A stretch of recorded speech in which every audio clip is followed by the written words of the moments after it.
قال الله تعالى: والذين إذا فعلوا فاحشة أو ظلموا أنفسهم ذكروا الله فاستغفروا لذنوبهم ومن يغفر الذنوب إلا الله. سبحان الله، الآية بتتكلم على حد عمل فاحشة، والفاحشة هو الأمر الذي يفحش في النفوس، منه الزنا، تخيل، أو ظلموا أنفسهم بإيه؟ بكثرة الشهوات والذنوب والمعاصي.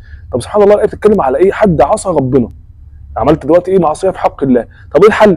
تهرب من ذنبك اللي أنت عصيت بيه ربنا، تهرب بيه لربنا. سبحان الله، الانسان في حياته لو خاف من شيء يهرب منه الا الله، لو خفت منه تهرب ليه. سبحان الله، الله لا ملجا ولا منجا منه الا اليه. سبحان الله، والله يعني ليس لنا الا الله، ففروا الى الله. ملناش حد نهرب بيه غير ربنا. هنروح نزلنا فين؟ ملناش غير ربنا. سبحان الله، ولا فيها قاعده عظيمه جدا لاي حد مبتلى بالذنوب. طب ايه هي القاعده؟ ان انت تعمل حسنه بعد الذنب على طول.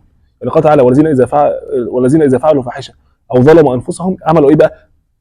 عملت ذنب، وعمل ايه بعديها؟ ذكروا الله فاستغفروا لذنوبهم. فده حل اساسي لاي ذنب. اي حد مبتلى بالذنوب بعديها على طول يستغفر ربنا، بعديها يصلي ركعتين توبه، بعدها يكثر من الطاعه، يتصدق، يعمل اي حسنه بعديها. سبحان الله. يعني مثلا في ناس بتتكلم معايا مثلا على حوار السجاير، على طول انصحه انك اقول له بعد السيجاره اعمل حسنه، مثلا بعد كل سجاره تشربها استغفر ربنا مثلا 100 مره.